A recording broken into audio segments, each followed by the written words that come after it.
My name is Radley Horton, and I want to welcome everyone to the workshop briefings for the undergraduate program in sustainable development.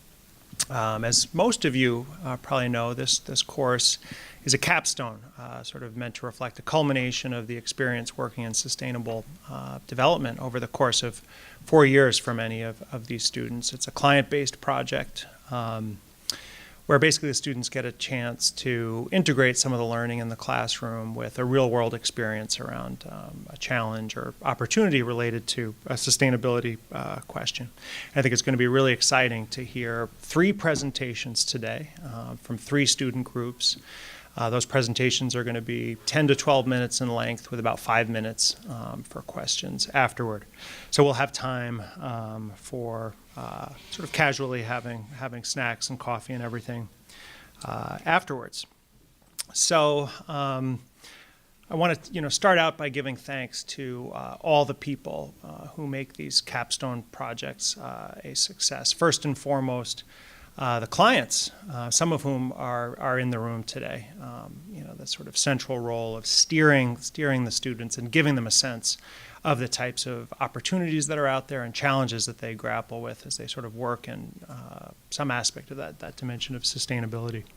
Also want to thank the TAs. I'll start out by thanking Amelia, who's been with me for 2 semesters now, for all of her work. It's going to be sad to see her leave for very green pastures, starting a PhD program in Michigan next year. It's been great working with you. Also want to thank within the department leadership from Jason and Ruth over here, and a special call out for Carrie too for all that she does for the program. I'm not sure if Judy Jamal is here as well, but she also deserves a shout out as well. And now I want to draw special attention to Lindsay and Christine Paddock for their contributions as TA and sort of a combo client instructor in some sense through the challenges of this semester. I think that working with the students and the resilience that the students in that group showed, they accomplished an objective that I think is really great and should be really, really proud of. So I think it's now time to turn to a sort of short remembrance for Stuart Gaffin before we get into the presentations. So Stuart, of course, is the person who's not here today, but this class could not exist without Stuart. He's been teaching it since spring of 2009. By my count, 18 times he taught the course and was here in the room to listen to these final presentations. Collaborating with his students, especially in the early years, he helped formulate the course, helped to hone it, identifying some of these sort of idiosyncratic, in the best sense of the word, aspects of the course, how to balance the relationship between the client and the instructor so that sort of all objectives were met, how to make sure that the projects selected really, really aligned with some component of sustainability and environmental issues, so general and difficult to define. So all those sort of conceptual sort of framing issues, how the students should interact with each other, how conflict should be avoided, all really were sort of things that Stuart addressed working with early students and TAs in the class. And just to give another example of it, the handbook for the course, which all the students have seen, 50 pages or so, that's all sort of that intellectual framing and sort of learning by experience, that embedded memory that Stuart brought to the course. From a more personal level, Stuart, trained me in this class. I'm the only other person besides him who's taught it. And I wanted to take just a couple minutes to reflect on a few things that I learned from Stuart over the years, and then we can move on. One thing that really jumps out to me more than anything else with Stuart was that he didn't have an ounce of sort of grandstanding or showboating about him in any way. He was sort of one of the most sincere, sort of group-oriented people, I would say, in everything that he did. So he was able to be very, very candid, and despite that fact, I can't think of a single time when I ever saw Stuart offend anyone, because he was so gentle, so generous, he was able to be totally sort of honest, and in a way that was always sort of kind to others, that I think was very, very unique. His generosity in other respects as well to highlight. Over the course of teaching this class myself for about 6 years now, inevitably there have been a few times where there were sort of conflicts that came up that were sort of beyond my ability to manage rapidly evolving situations. Stuart was always right there to sit down and take as much time as I could have wanted to sort of talk through, offer advice, or just an ear through any of those issues. Another thing to highlight, his commitment to sustainable development. I mean, he embodied, all the sort of principles behind this class. I can give any number of examples. I know a lot of you have examples of that too. One thing was his commitment to biking over the years, his passion for biking around New York City, helping to build some of these urban corridors for bike paths, and again, sort of linking to that point about generosity. When I moved out to the country, he put like an unbelievable amount of time into sort of helping me figure out were there trains I could take, paths I could ride that would enable me to sort of bike to the train. And he even went so far as to go totally out of his way to get a folding bike for me that I could take on the train. So just an example of how, as busy as he was, he made time to help people and to advance causes related to the things that we all care so much about. He was a scholar in ways that are obvious to some extent, but in other ways that probably most people wouldn't know. I think a lot of people know about his research on urban heat islands, sort of his recent passion for green roofs, stormwater runoff. But if you go back through Stuart's career, there's any number of other things that he played a central role in that he would never talk about unless you sort of prompted him. A scholar on sea level rise with foundational papers going back to the 80s. Key contributions to our understanding of greenhouse gas emission scenarios, which are sort of the foundation for what the IPCC uses when they run those scenarios with climate models of how the climate system might evolve. You could easily work with Stuart year after year without knowing he did any of that because he was so humble, again, unless you asked. But really, to round it out, I think what Stuart would want to be remembered for more than anything else probably is his commitment to the students in the capstone course over the years, but also working with high school students every summer through internships at NASA, for example, working with college students on those hot, muggy summer days, going out in the middle of the day to these hot roofs to do temperature measurements to try to sort of discern how much cooling effect you could get from things like white roofs and green vegetation. I know he, across various types of teaching, impacted so many people's lives. So I could go on and, other takeaways of things I learned from Stuart, but, my enduring takeaway is, I guess, really that Stuart is here with us today right now because this is his course, really, that he created. So I wanted to just take a minute, a moment of silence for people to kind of reflect on his absence, but also his presence as this course moves on.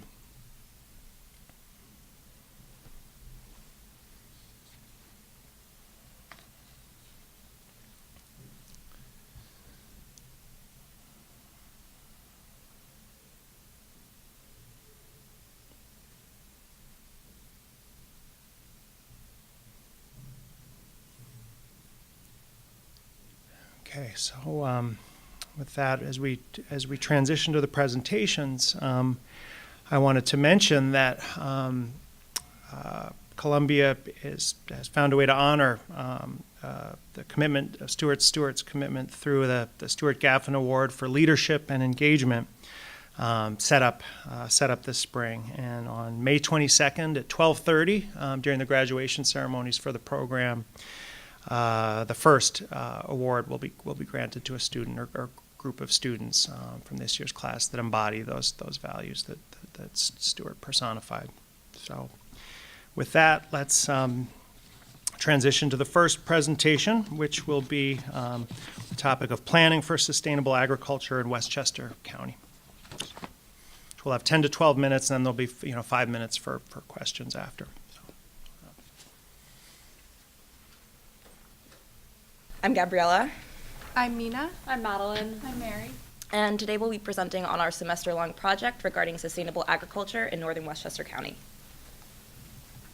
So our project focused on farms in Westchester County, And Westchester County is actually located in the east of the Hudson area of the New York City watershed. And as I'm sure you know, this watershed is incredibly important because it provides water to millions of people.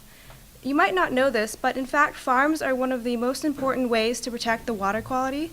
And this is because well-managed farms can prevent runoff into water bodies, they can protect wildlife habitat, and they can also provide buffers to wetlands.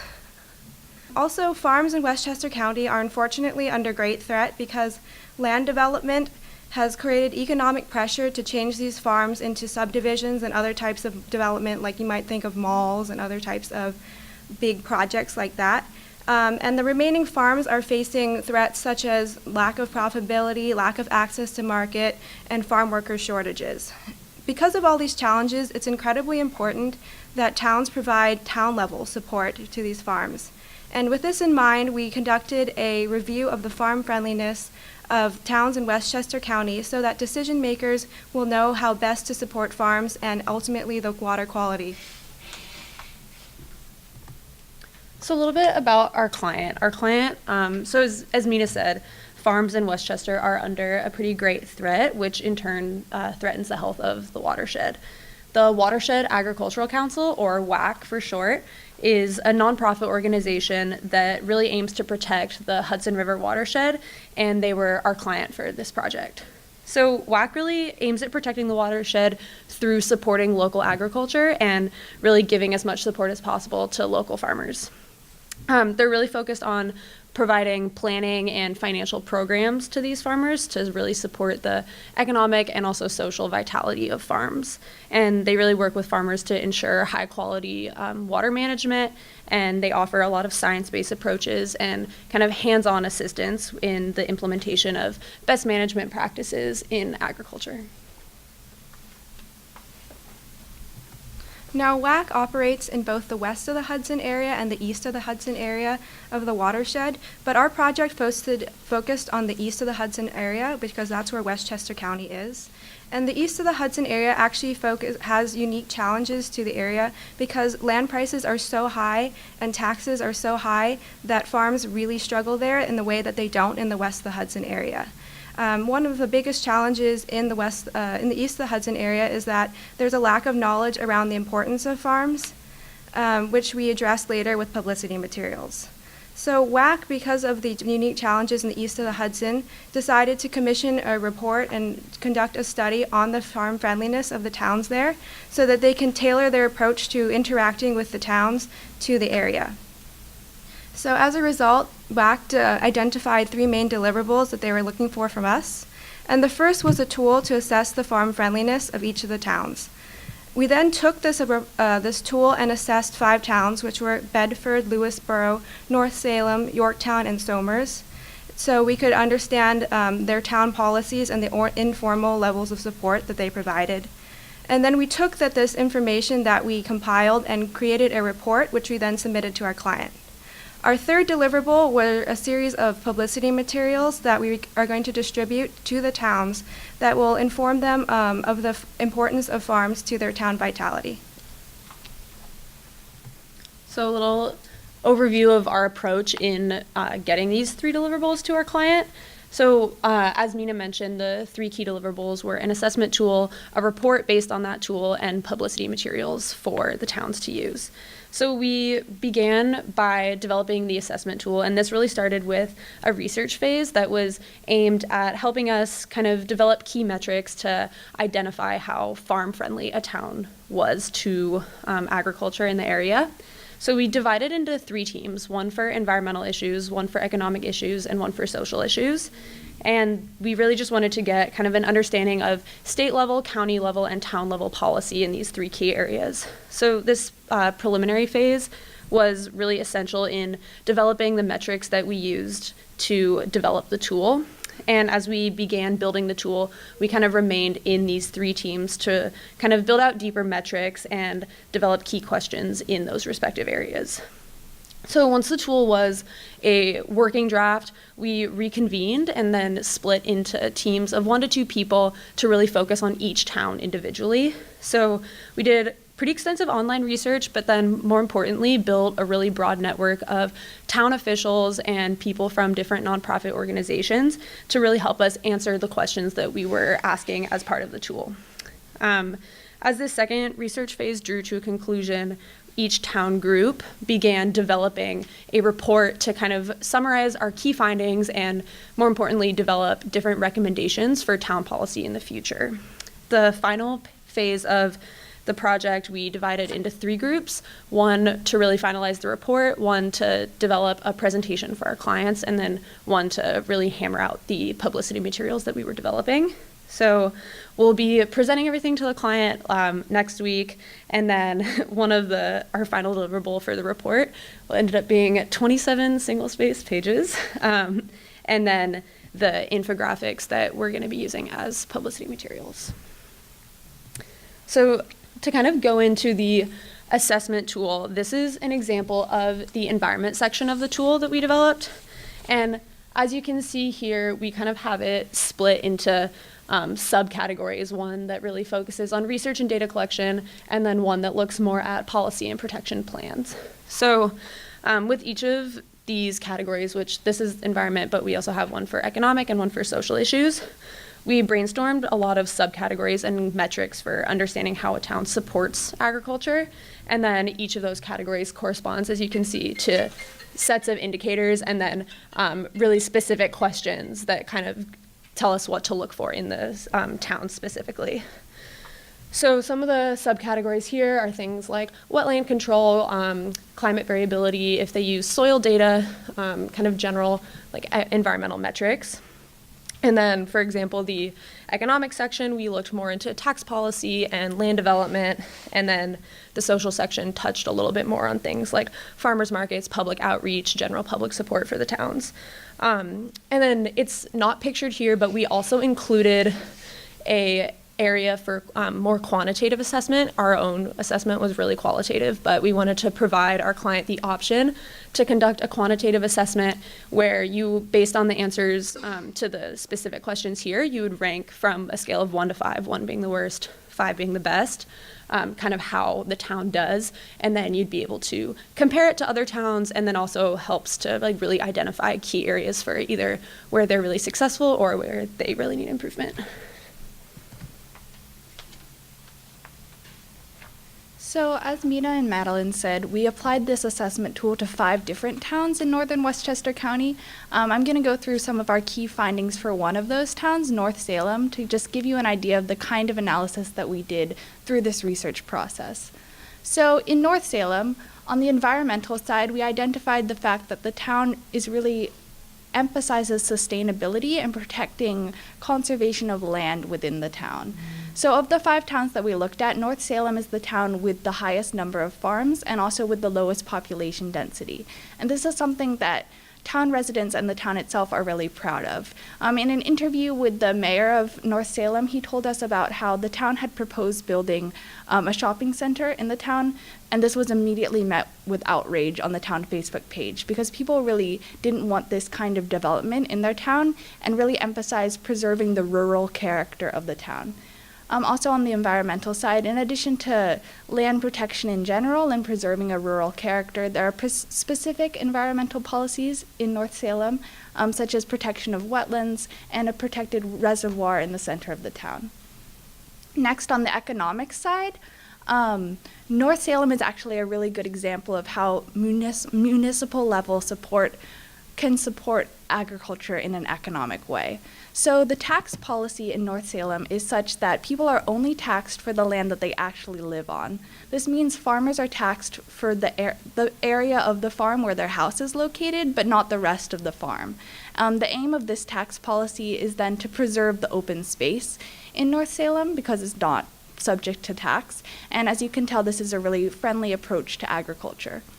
In addition, because of the low population density in North Salem, decision-making happens really quickly in the town. And there's also a lot of flexibility in the kind of agricultural activities that farmers in North Salem can be involved in.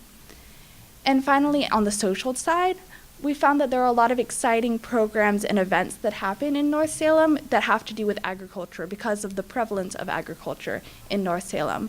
However, all of these programs and events kind of come directly from individual farms and from nonprofit organizations. They don't have any support in government. So the website for the town of North Salem actually doesn't make any mention of specific farms within the town or do anything to promote the different agricultural activities that are going on. So there's definitely room for improvement in the extent to which the town can connect its town residents to agricultural activity in the town. So moving on to the publicity materials, the third and final phase of our project. As mentioned, we found across all 5 towns that there was a need for an informative and publicity material that could be easily adopted by towns for both their websites, social media pages, and other means of disseminating information to their residents. So the process, this is just one panel of a multi-panel infographic that we created, and the process to create this image was as follows. We consolidated the main points and takeaways from our report and our assessment tool and put them into an easily consumable format that is generally friendly and welcoming for citizens to read. Additionally, we sort of devised what we believe an ideal town in Westchester County would look like. Using the information gathered from each of our 5 towns' in-depth analysis, we took all of the best programs that we are currently in place in each of the 5 towns and sort of combined them all together into what we believe would be the most effective way to support sustainable agriculture in Westchester. So, for example, in our environmental, we found that there's generally a need for sustainable land management practices as well as community engagement that would protect and support local agriculture. In the social side, there's a need for increased public awareness, which could be increased by the previously shown infographic, and education about local farms and how they contribute to the vitality of the local towns. Finally, on the economic side, the provision of economic incentives, such as progressive tax policy, such as that mentioned by Madeleine in North Salem, that aim to preserve open space, green space, and agricultural land in Westchester County.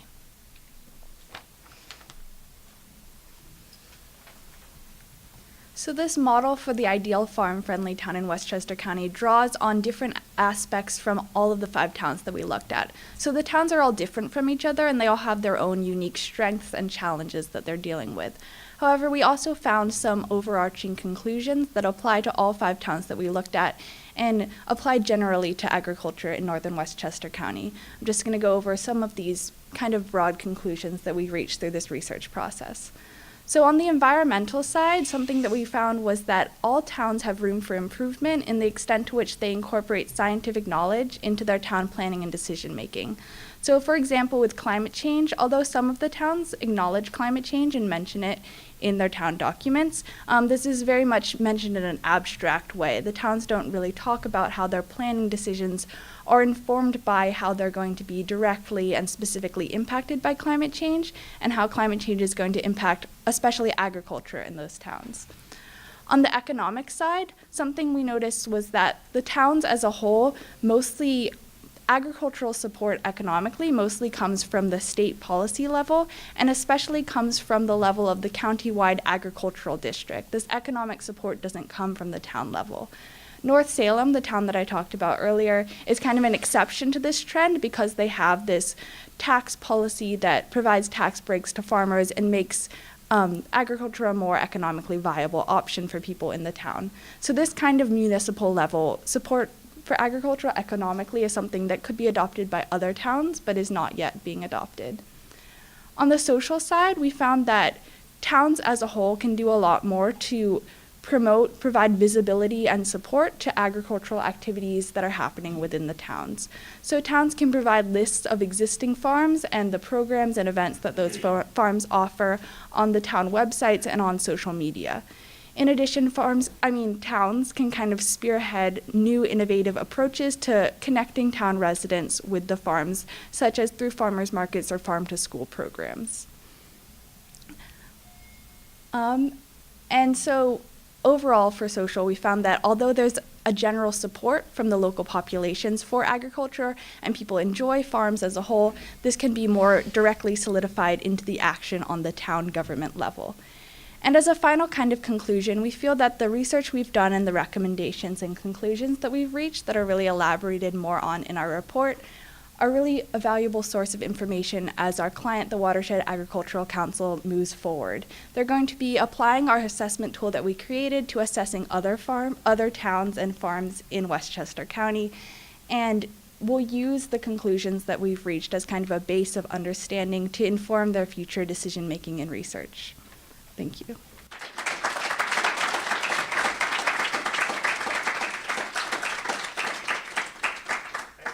We have time for about 5 minutes of questions. Carrie's got a mic. Just put your hands up.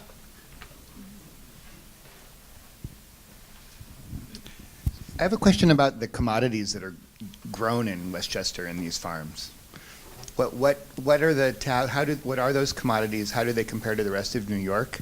And how do choices in what people farm influence their sustainable, agricultural practices? I think it's quite varied in the commodities that are produced in Westchester County. For example, we worked with farms that had horses, so equine farms, farms that had alpacas, as well as farms that grew sustainable and organic food, so vegetables and all that such. And then we also went to a slaughterhouse. So there's a lot of variety in what is produced in Westchester County, which I think is surprising to most people to find out because it is so close to the city. And your second part of the question was asking how is it compared to the rest of New York? Well, maybe not so much that, but more how do those different kinds of commodities have different sustainable footprints, or how could changing commodities or influencing how people practice agriculture really affect the sustainability of that agriculture? Yeah, I think the easiest way to look at that would probably be to sort of divide your more produce and food producing farms who their impact is going to be a little more based on the types of pesticides and fertilizers that they use, whereas for the animal operations, you're going to have obviously a lot of waste from the animals, and so making sure that you're storing manure in areas that are leak proof so that that's not running off into streams and causing eutrophication and all things like that. But yeah, I think it really is important. Integrated pest management is something that I think a lot of farmers are trying to implement versus just generally spraying pesticides on their crops.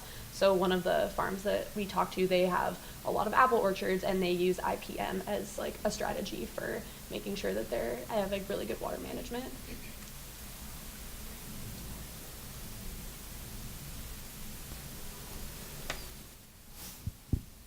First of all, really good presentation.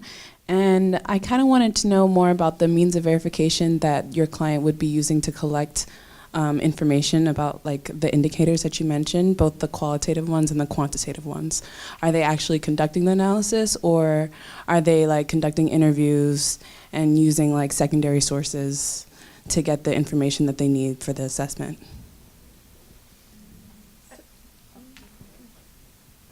I would say that primarily it would be through secondary sources, through interviews with town government officials and farmers, and they probably will also do research through the town websites. And so to a certain extent, they would also go through the town codes, which are all available online. Yeah. And a kind of barrier in terms of that we encountered through the research is that some towns definitely have more readily accessible information than others, or more available. So you're kind of trying to gather as much information you can from what information the town is trying to offer you. So it is a lot of based on talking to people and analyzing the available information from the town. And there's an issue actually with verifying some of the information that we ran into with the interviews. For example, I interviewed someone and he told me that conservation easements are recorded with the assessor of the town, but this isn't actually true. So when I talked to the assessor of the town, she said that they are not interested in conservation easements because it doesn't affect the property taxes that are paid. So I can definitely see there being limitations to this approach that WAC takes.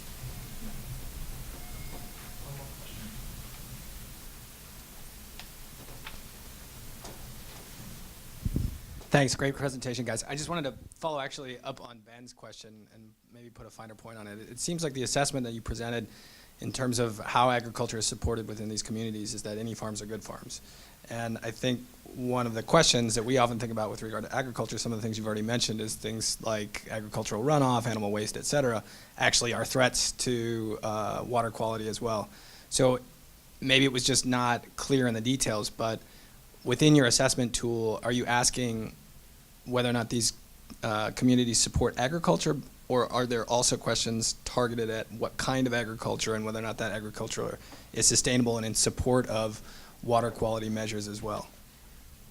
So the aim of our client, the Watershed Agricultural Council, what they focus on is the actual practices of the farms and trying to ensure that farms adopt practices that are better for the watershed. So they're definitely very focused on not accepting that all farming is good farming, but then the kind of specific task that they gave us was kind of separate from that main goal and just assessing the farm friendliness of towns in general, because the two are really connected. Mm-hmm. Yeah, we definitely look at some like environmental metrics, definitely not as many as would be needed to make an assessment of sustainable agriculture as much as just general farm friendliness.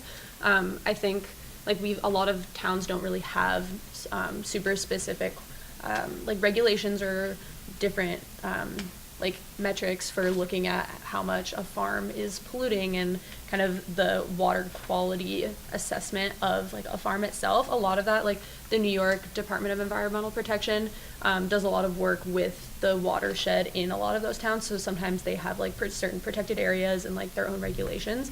But in terms of the scope of our general project, we didn't dive as deeply into that as we did like the town policy itself. And I just wanted to add that, as you mentioned, that WACS really, their main thing is getting on a personal level with the farmers and being with them every step of the way and sort of saying, okay, we understand that you have this sort of farm, we're going to help you make it sustainable so that you don't run into problems with the government. But the thing is as we mentioned, there's so much limitation to what the government provides in terms of information about regulatory practices and policies regarding agriculture. So that they assigned us was to basically flesh that out. And then they could use that while they go to farms and say, okay, we're going to help you put this specific mulch beneath your compost so that it won't lead to leaching. And then we know that the town policy only advises us to be 100 feet from however many wetland buffers. So more like that sort of thing.